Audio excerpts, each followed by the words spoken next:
Check the mic, we're going live. Stories told, they rise and dive. Topics fresh with every spin. You won't guess what's coming in.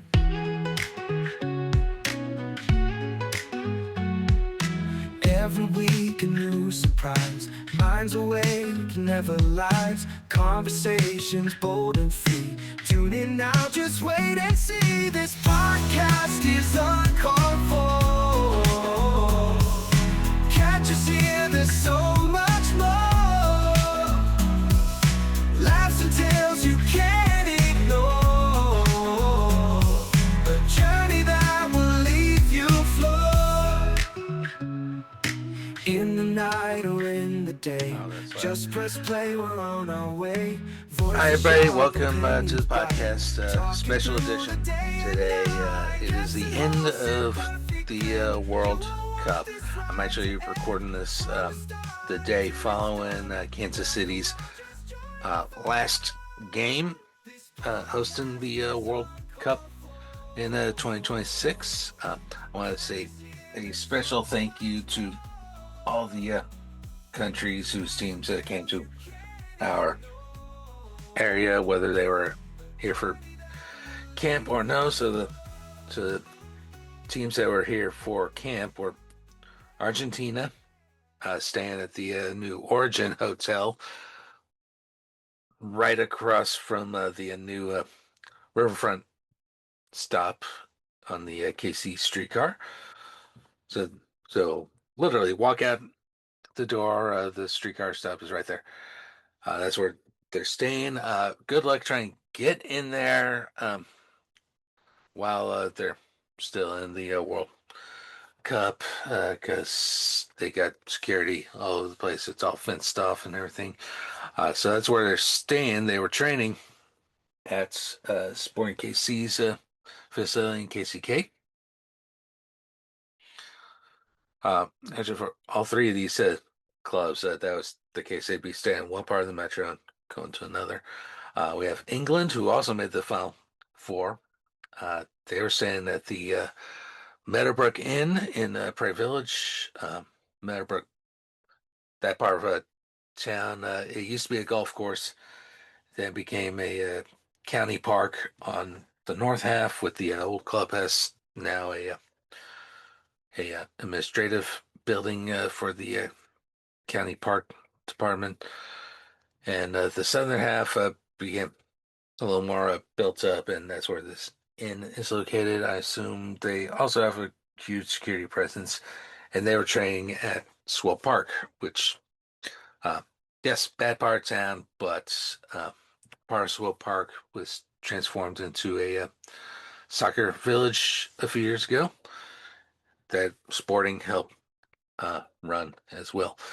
And the Netherlands were the third team. They stayed at a new hotel in the Plaza,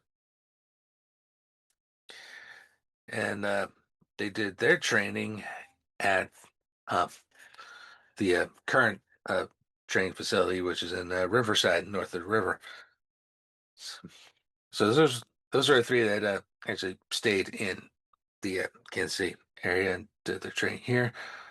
I don't want to hear it from the Lawrence crowds trying to make Lawrence a KC suburb, because it's not. Not unless Eudora and DeSoto all of a sudden get massive population explosions that necessitate them sprawling out, and we can connect Lawrence and KC through development. Shut the fuck up about Lawrence being a KC suburb, because it's not. It's its own thing. Same goes with St. Joe, now that I think about it. But if you were to include Lawrence, then Algeria would technically have been a locally hosted team, because they trained and stayed in Lawrence. But I'm adding Algeria anyway because they played games here at Arrowhead, and that's the next part of this list is teams that actually played here. So both Argentina and the Netherlands played games at Arrowhead, along with Algeria, Ecuador, Curaçao, Tunisia, Austria, and then we have to get to the knockout phase at the end. Next three: Colombia, Ghana, and Switzerland. So to those fans, I hope you enjoyed our city while you were here and everything. At the time I'm recording this, Argentina and England both made the final four, so they'll play a couple more games. So how this works, folks, is the semifinals. All four teams will still play two games, so they'll play in the semifinal round. The winners go on to play for the actual championship, but the two losing teams will play each other for third and fourth place. That's how that works. Uh, but I will, before I go into the article, just my observation of everything that was going on during this World Cup time. I didn't even bother getting a free pass to that fan festival that take place at World War One Museum and Memorial. Probably should have, but didn't. Uh, that's okay because I heard that was pretty crowded anyway at Penn Valley Park and uh, and all that. And that didn't preclude me from actually experiencing interacting with some of the folks that were showing up to this thing. So because it was great, seeing people you don't normally see in your town, specifically for this event that was years in the making, having a good time. And all that doesn't matter where in the world they came from, they just came to watch what's on. My soccer involvement for this World Cup phase actually came from volunteering at the alma mater at UMKC. The nights we did the Algeria and Austria game in the group stage. Uh, we the university hosted a family soccer festival. So it was a good time to get back to the college that gave me a degree and meet with alumni while at the same time seeing people just have a good time. They had different events for the kids, and everything, and then at the end of the night they sat in the Durwood Stadium right there on campus and watched the Algeria Austria uh, match on the brand new um, jumbotron there.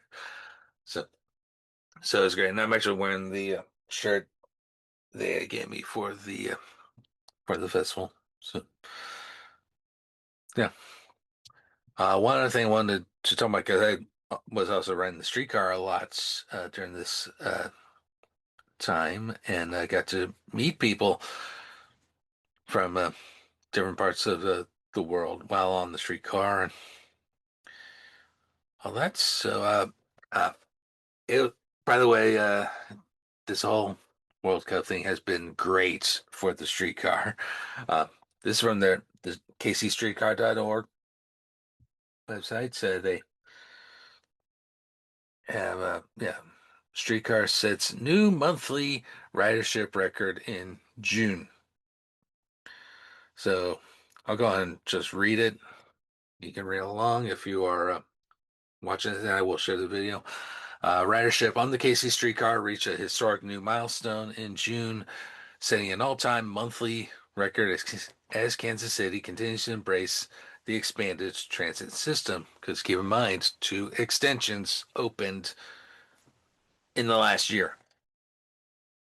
All right, we had the starting line for the last, and then we had these two new extensions, and now the whole thing runs about 6.5 miles. So for the first time, the KC streetcar recorded more than 600,000 passenger trips in a single month, with a total of 698,700 705 trips. By comparison, the streetcar provided 162,057 trips in June 2025, again, when the service was operated exclusively on the starter line, which was only 2.2 miles. So, so yeah, got the two extensions plus this humongous uh, event happening, and I will attest that the streetcars got full. Yeah. Three highest ridership days in June 26 were Friday the 19th, 41,112 trips. Saturday the 20th, the very next day, 41,398. And then jump forward a week to Saturday the 27th, 48,260 trips. The average daily ridership in June was 23,290, while the average daily ridership for FIFA Fan Festival days in June was 34,139. And while FIFA Fan Fest at World War One Museum and Memorial generated significant streetcar ridership, with over 130,000 trips being provided to and from FIFA Fan Fest, uh, Travel Data shows that approximately 75% of all June trips were to and from other destinations along the route, including the river markets, Parent Lights, the Plaza, Riverfront. And this reflects strong system-wide demand across the expanded line, which is awesome. And I'll go and just interject here. I know they went to a capacity study for around World War One Museum and Memorial, because on the other side of the tracks from where that Fan Fest was is Crown Center, and specifically is just down the street from where the Royals ballpark is going to be. I like a couple blocks walk from there. So it's a good litmus test for how things will run when baseball moves into the area.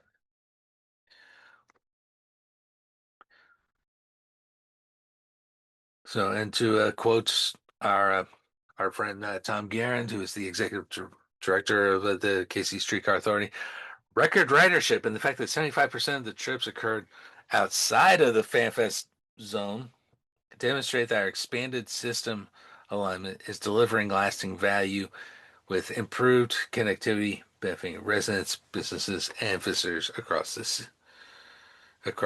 city. And yeah, here they have this is just during the World Cup uh, days from June 10th through June 30th.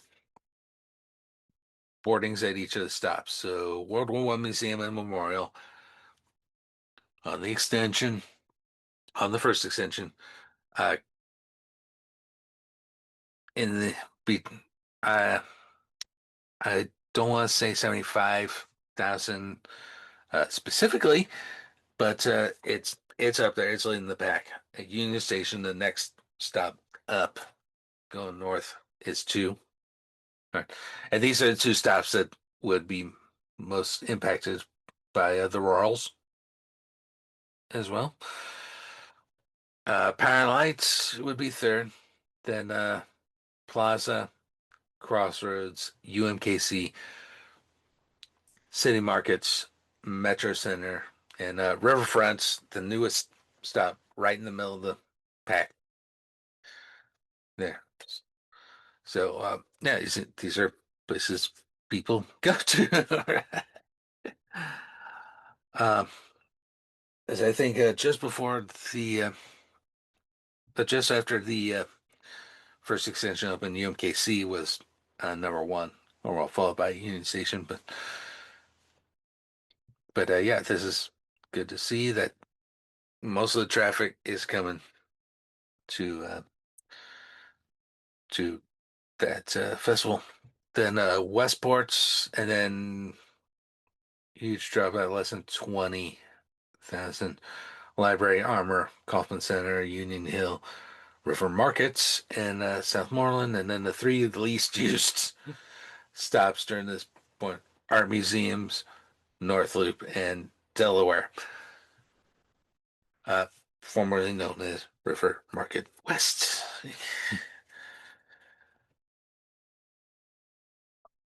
All right. Now, now I do want to do. I do want to talk about some of the controversies that happened during the World Cup as well. All right.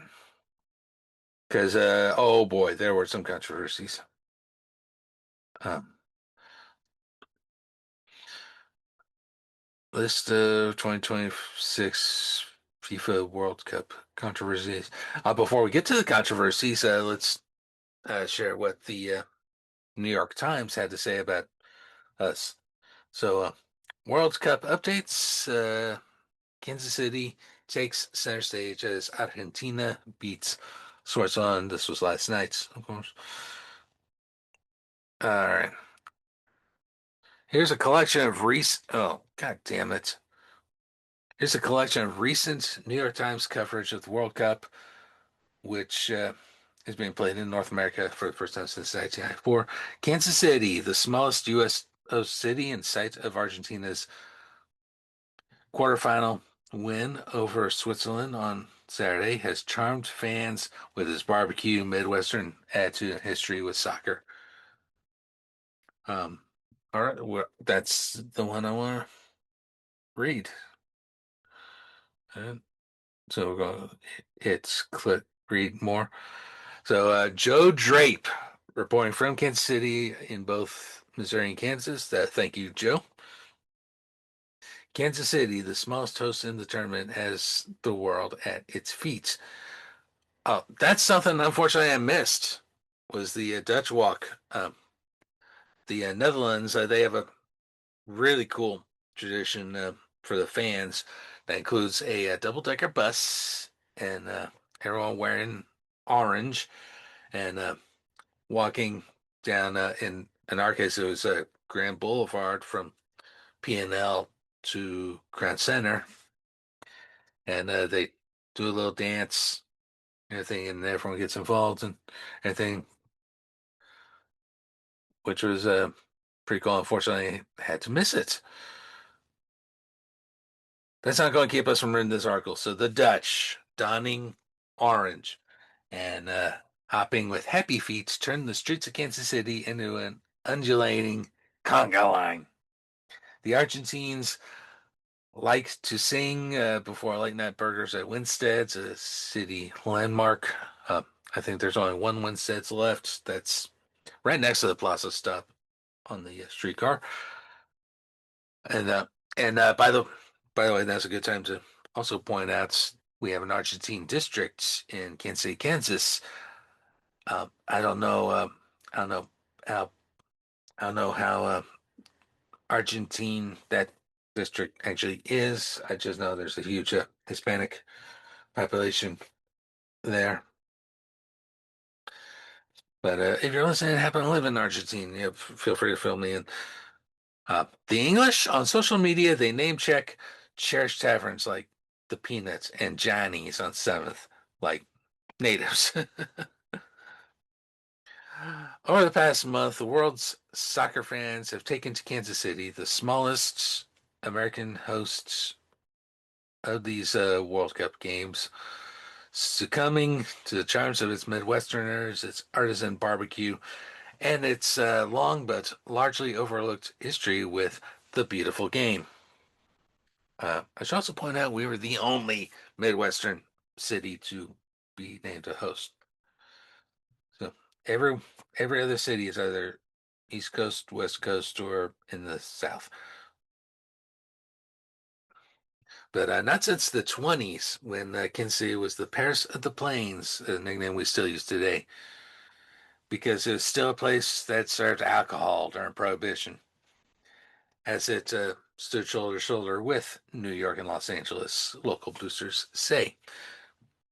Kansas City is now in the same conversation as some of those other cities when it comes to tourism and meetings and conventions, says Kathy Nelson, the chief executive of the Visit KC Tourism and Convention Board and the Greater Kansas City Sports Commission and Foundation. We may not be in the top 10 population wise, uh, just a little over 2 million for the entire metro. But we have the right people and the right infrastructure here to make big events happen. And two, we see two photos here of that Dutch walk down Grand Boulevard. So far, I don't know when you wrote this, but this is what it says. So far, 344,135 spectators, or an average of nearly 69,000 per match, have filled uh, the stadium here. And Kansas City's FIFA Fan Fest has welcomed 300,000 people from over 150 different countries, led by Ecuador, Mexico, Colombia, and Argentina, according to Visits KC. And I'll go and pause here. Yes, we have a significant Mexican population in our city. Friend of the podcast, Conrado, is Mexican. So through the first 92 matches, Kansas City leads all U.S. metropolitan areas in Fox's World Cup ratings with an 18 share, which means 18% of all local TVs tuned in at the time of a World Cup game were tuned in to the tournament. KC offered the national teams not only a welcoming and devoted fan base, but also state-of-the-art practice facilities used by the Major League Soccer team, Sporting KC, and the National Women's Soccer team, KC Currents. On Saturday, so this was written in the last week, because KC did host the quarterfinal match between Argentina and Switzerland. It's been expensive and at times a fraught endeavor. The states of Kansas and Missouri, along with the city, spent nearly 100 million just to build a bus system that stops running after the tournaments. There's been discussion about that. Thankfully, let's get shit done. Yeah, let's get the let's get let's make that a little more permanent. Make it a basis for possibly future streetcar extensions. Part of it is a series of Johnson County routes that Mike Kelly, if you are listening to this, one, we need to get you reelected because the other two people running against you are nutcases. And two, yeah, this should be it should, yeah, let's do Johnson County streetcars, have them connected between Mission Transits and the Plaza by a streetcar line. I know the Streetcar Authority would love to. That's one of their future studies, I think, is a Johnson County line. I think this would help with that. So let's do that. In the preceding months, the American Hotel and Lodging Association issued a report saying 85 to 90% of Kansas City hotels had lower than expected World Cup bookings. Once the games began, though, those rooms filled up, said the hoteliers. And there's a photo of Mayor Lucas doing the Dutch walk. At which point is a good time to point out that friend of the podcast, Brianne Friesen, part of the Three Timers Club, she and her husband went to the Netherlands Tunisia game, and from what I heard, they had a great time there. So the seed for this moment was planted more than 6 decades ago when Lamar Hunt one of KC's most influential businessmen, began spinning with soccer after watching a match in Dublin. Mr. Hunt, whose family still owns the Chiefs, became enthralled by the pageantry and passion of the game, especially during World Cup tournaments in '94. He was instrumental in luring the World Cup to the U.S. for the first time, but was disappointed that he couldn't persuade FIFA, the sports global governing body, to bring the tournament to Arrowhead Stadium, where the Chiefs play. Of course, it happened this time around, but it was Mr. Hunt's main be best known as the team owner who names the NFL's championship game the Super Bowl. But he also laid down the foundation for professional American soccer, co-founding the North American Soccer League in 1968 and Major League Soccer in 1996. Promotion and relegation, Mr. Hunt. You forgot that small detail. All right. Um, yeah, we kind of did well this year, but it was in spite of our the way our national setup is. We'll get to that when we talk about controversies. Uh, but I think we went as far as we possibly could have gone. All right. Unless we get, promotion relegation in U.S. soccer, I don't see us doing much better, if at all. So continuing with the article, after Lamar Hunt's death in 2006, at the age of 74, his son Clark Hunt, less said about him the better, but okay, continued lobbying FIFA to bring the World Cup to KC, population 2.3 million, dwarfed by the nearly 20 million of New York. Uh, to quote Mr. Hunt, my dad was captivated by the fans and the singing and the chanting he heard at matches. He loved KC and Arrowhead Stadium. He loves the sport of soccer and having the World Cup come to KC and all those things come together was really meaningful to him. So the legacy of Lamar Hunt was also a big draw for international soccer officials. Even 20 years after my dad passed away, there was a understanding of how important he was to the development of soccer in the U.S., and there was a real feeling that they wanted to bring the games to Lamar Hunt's favorite stadium. Filipinos. Clark Hunt, whose Chiefs have won 3 Super Bowls in the past 6 years, did not want to talk about the new season or his team's championship prospects. He shared his dad's passion for the other football, playing soccer at SMU, and attending 11 straight World Cups. The Hunts understood that the world's fans would love their city and that their denizens would love them back. Tens of thousands of people wearing the powder blue and white jerseys of Argentina, the red and white of Tunisia, and the yellow, blue, and red of Ecuador groove elbow to elbow for watch parties and music at the fan fests outside Liberty Memorial, and starting at the airports. That was something that Mayor Lucas said recently. Yeah, let's get the streetcar to the airports. I don't think streetcars are appropriate for the airports, given how far away KCI actually is from downtown, or MCI to use the proper code. Starting at the airports, welcome signs are tattooed on billboards, grocery stores, McDonald's bags, and a parade of taverns. So true.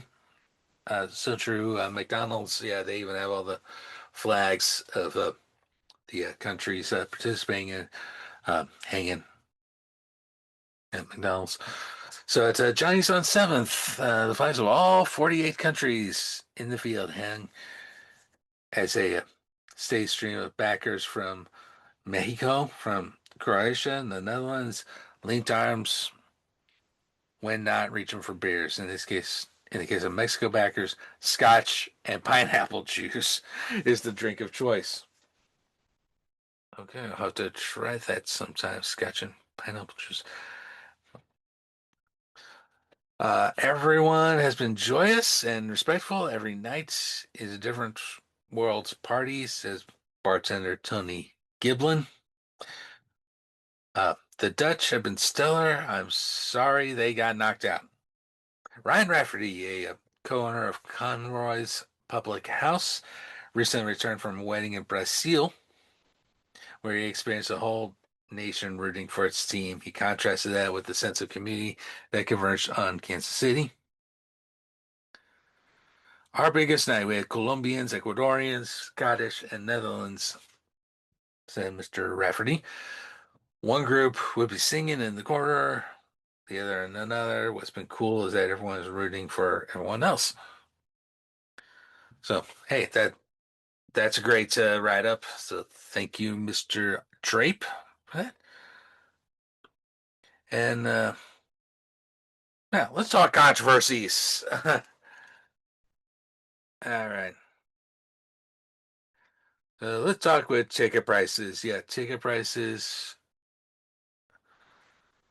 This is ridiculous. 11,000 for the final. That is ridiculous. I've heard anywhere from 700 to over 1,000 for games played at Arrowhead. That's also way too much. This final match halftime show. Yeah, halftime doesn't really happen in soccer the way it does in American football. So this is definitely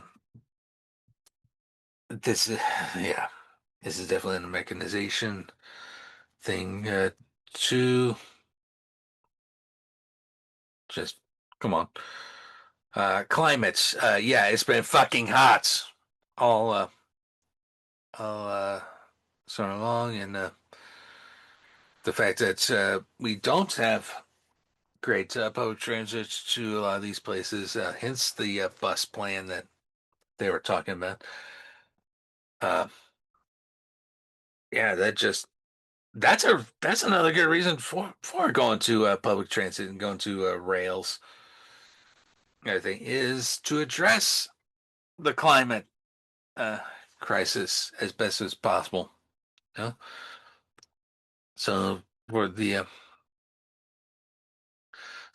climate people, yeah, we need that needs to not be not be yeah yeah. I'd rather my tax dollars to go to projects like that. All right. Hydration breaks. Again, yeah.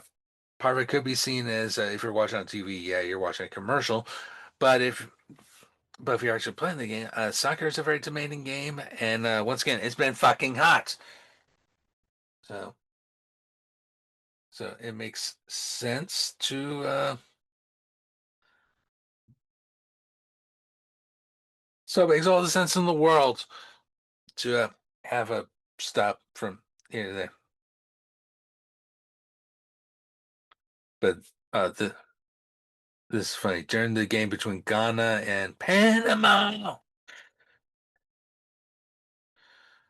supporters began booing the hydration break as it was happening during heavy rain, leading to almost every further such break getting booed by fans in attendance at many games afterwards. Um, Decentralized host committees in the U.S. So clearly each city did their own thing. Stadium access again, public transits our over dependency on cars. Um,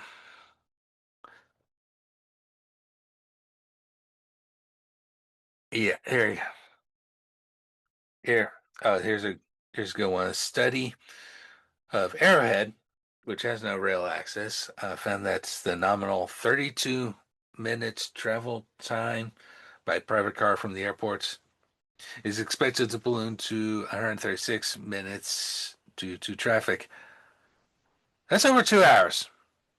Uh, and that's definitely understandable given uh, that Arrowhead's on Kansas City's east side, and the airport is way the hell up north. All right, you're crossing at least three counties to get between the two. So, bottle bans, yeah, they tried to ban reusable water bottles. Not good. Theft of equipment. Oh yeah, this actually happened to the English on their way here. So on June 30th, the English team reported the theft of part of their sporting equipment during the transfer from West Palm Beach to their home base in Kansas City. The items stolen reported included cleats belonging to players such as Harry Kane, Jude Bellingham, and Anthony Gordon, as well as official match balls, analytic materials, and essential technical equipment used by the uh, coaching staff in their daily work, which has an estimated value of $18,000. Two men were charged, and the majority of what was stolen was recovered by police. Removal of advertising at stadiums. So that was interesting to see all these stadiums cover up uh, their names and their logos because they didn't jive with uh, FIFA standards. So, immigration policy in the U.S. and Canada. Oh yeah, oh yeah. This is a big one. The controversy during the 26th World Cup, U.S. immigration and visa policies under Donnie 2.0 has affected players, officials, journalists, and fans from several qualified countries. A travel ban on 39 countries, including participating countries Haiti, Iran, Ivory Coast, and Senegal, have prevented most ordinary fans from those countries from obtaining visas. Um, there's an Iraqi player who was detained at O'Hare for 7 hours, and a Somali ref denied entry completely in the U.S., which was bullshit. Uh, the way that we treated, and by we I mean the governments treated Iran, is disgraceful. All right, they for they forced Iran to move their training camp from Tucson to Tijuana. What were you doing in Tijuana? And they also forced the team. They only get okay. You can come to the stadium like 24 hours before um, your match, but once the match is over, you gotta go back to Mexico. That's bullshit. Uh, that's just disgusting the way we treated the Iranian team. And I know we don't have any Iranian listeners, but yeah, if they have to be Iranian or of Iranian descent, I humbly apologize on behalf of my dipshit government for the way you were treated. Travel bans and exemptions, visa bonds, visa denials. We talked a little bit about that already. Immigration enforcement in host cities. I fortunately have not heard too many bad things about that locally. There's calls for boycotts. Iran's participation we touched on already. Which again, though, the way we treated them in particular is just no inexcusable. Inexcusable. Speaking of Iran, yeah, Pride March in Seattle to coincide with Iran playing Egypt, both of which are very Muslim countries, and Islam, of course, actually all organized religions, but Islam in particular does not treat the LGBT community very well at all. human rights violations. Yeah. Days before. Yeah. Yeah. Shootings are a problem here. But officiating. Okay. Yeah. We need to talk about in the knockout phase. Bosnia and Herzegovina. Here we go. I got to talk about this because it does affect the U.S. So during the round 32 match between the U.S. and Bosnia and Herzegovina, U.S. forward Valerian Balogun, apologies if I mispronounced that, was shown a straight red card by referee Rafael Klaus following a VAR review. That's a system they now include. That's basically a virtual replay system. After his foot landed on the ankle of Bosnia defender Tariq Moharemovic. Apologies, I mispronounced that too. So, during an aerial challenge for the ball, the decision proved highly controversial, with many commentators describing the dismissal as excessive and incorrect, while the Bosnian player himself also say he did not believe the challenge warranted a red card. Several pundits also compared the incident to Lionel Messi avoiding a red card for a similar challenge on Asa Mandi during Argentina's group stage match against Algeria, which was played here at Arrowhead, while some questioning whether the earlier decision reflected inconsistency in refereeing standards. During the same match, Bosnian manager Sergej Barbarez was involved in a confrontation with the officiating crew and several U.S. players, resulting in him receiving a yellow card for unsportsmanlike conduct. Barbarez reacted angrily after referee Klaus did not award Bosnia a free kick following an apparent foul on Anthony Robinson on Ismir Bajraktarevic. Oh my God, Slavs have tough names. So, as play continued near the Bosnian bench, Barbarez picked up the ball and protested to the officials, refusing at one point to hand it back to Malik Tillman when he attempted to restart play. He eventually relinquished the ball after being confronted by Klaus, then issued a yellow card for unsporting behavior and deliberate delay of game. The incident drew discussion among commentators, also managerial conduct and touchline discipline in high pressure matches. Okay, so yeah, that red card, by the way, for those who are unfamiliar with soccer, we'll talk a little bit about here. If you're shown a red card, A, you're out of the game.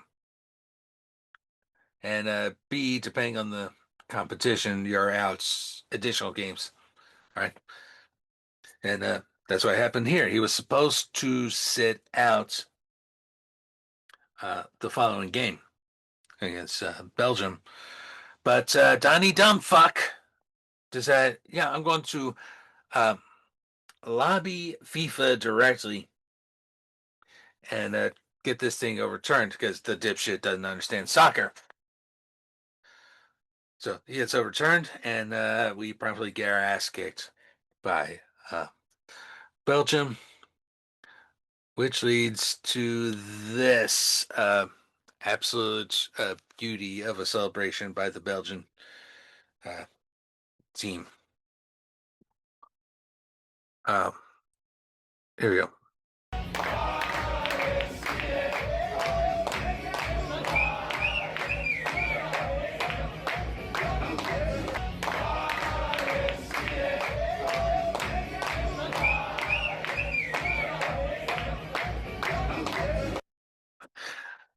For those listening, yeah, they are seeing the YMCA song from the Village People, and what they're doing the fist, that stupid fist bump thing that Donnie does while dancing, usually to YMCA.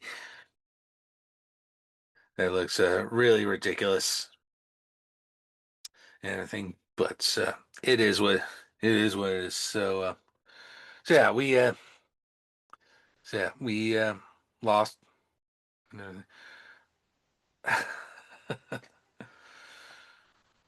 And there's a response. So yeah, um, guess people weren't too happy with the tournament being expanded to 48. Uh, I think it's worked, but that's just me. I want to try to expand it any further, but it sounds like that's going to happen. Fan and media controversies. Oh boy. Oh boy. Fan and media controversy. Let's talk about this. So following the Knicks. By the way, screw the Knicks. Let's get that out of the way. Screw the Knicks. Um, fans of the team attacked shuttle buses transporting spectators from MetLife Stadium following Brazil versus Morocco. Knicks fans forced 9 shuttle buses to be abandoned, destroyed 5, with one being set on fire. Stay classy, New York. Mexican racist gesture toward South Korean fan during the June 11 match between South Korea and the Czech Republic. A Mexican man was filmed making a racist gesture towards a South Korean fan in the stands. The fan is a Korean YouTuber, also goes by the name of Eno Cat. Posted a video of the incident on social media and went viral quickly. Um, this guy, the Korean guy, made a post on Instagram. Oh, girl, excuse me.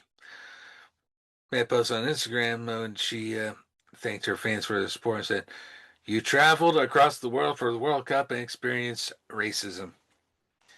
Uh, the guy was identified, got fired, and had to make a public apology. Oh boy. Clashes between Argentine and Algerian supporters in New York. The fans that were here for the actual game, from what I saw, treated each other with respect. So something must be in the water in New York for this shit to be happening. And and a few other things. Croatian anthem being booed. Why would you be booing the Croatian anthem? I could go on for days and days and days with this, but let's. uh, Clearly, not everything went smoothly. Okay, legal issues. So we have a few lawsuits involved with this World Cup and travel fatigue. Okay, that's quite understandable because of all the traveling you have to do a nationwide uh, tournament. That also includes our neighbors to the north and south. Norwegian food imports. I knew.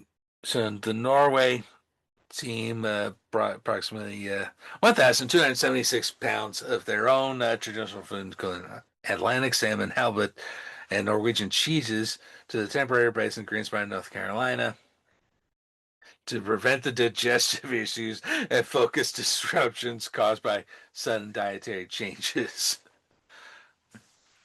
And yeah, we get viral clips of Erling Haaland trying American cuisine and really liking it.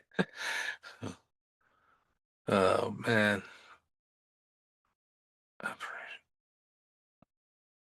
mass piracy takedown. And I think we'll end this episode with some reactions of World Cup fans from all over the world trying American food for the first time. So here we go. What a burger! I'm in America for the World Cup and trying Chick-fil-A for the first time, are we? Oh my days.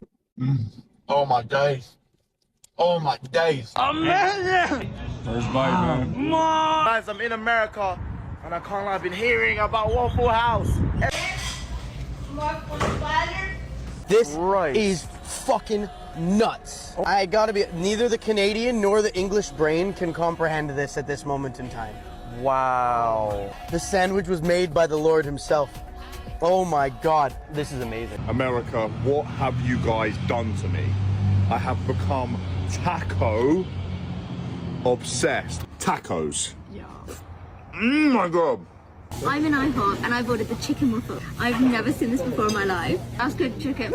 We're in the States for the World Cup, so we figured we might as well try some Raising Cane's, a couple Canadians. Oh, the sauce is really fucking good. I'm trying KFC for the first time in America. Oh! Steak, hamburger, and Caesar salad. So good. A steak and that Mexican? Mexican. Yeah, yes. I'm currently in Brooklyn, New York, and I'm about to get Mexican food from a food truck. Ah, you're lying. Oh my days. Oh. Right, spicy pork taste test. Oh my God. That is insane. What's the best American food? I'll go try it. An authentic chorizo burrito. Is that American? No, but in California it is. Okay. First time Chipotle. This right here is a chicken queso burrito. Oh, bollocks, that's good. What a burger! Oh my God. Oh yeah, that's so fun. I'm glad these folks got to experience American cuisine and all that. And that brings me to the part of this whole World Cup thing that just amazes me is that these people have never had ranch dressing before and are just trying to smuggle it out of the country. As a noted ranch dressing non-lover, go ahead and have at it. So I think the last time ranch dressing got this type of hype is when Taylor made her first appearance at Arrowhead to support Travis. The "Let's fucking go" moment, and once again, congratulations on those two getting married. So, all right, so that's enough World Cup talk for now. Thanks to everyone who came to the States, and particularly our neck of the woods, to experience the what's America had to offer and all that. And I think we'll go and stop there, and we will talk to you next time.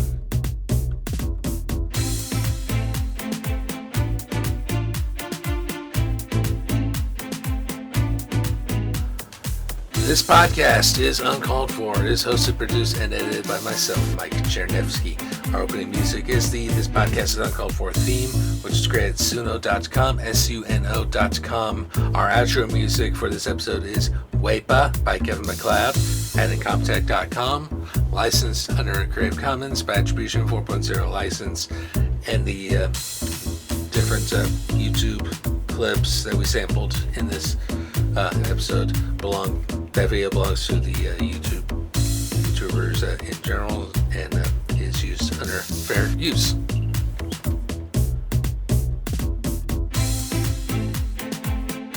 Please support the podcast and purchase our exclusive Uncalled For merchandise. T-shirts, sweatshirts, mugs, stickers, and so much more. Go to www.cafepress.com/uncalledforpod. Thank you so much for listening. We will see you next time.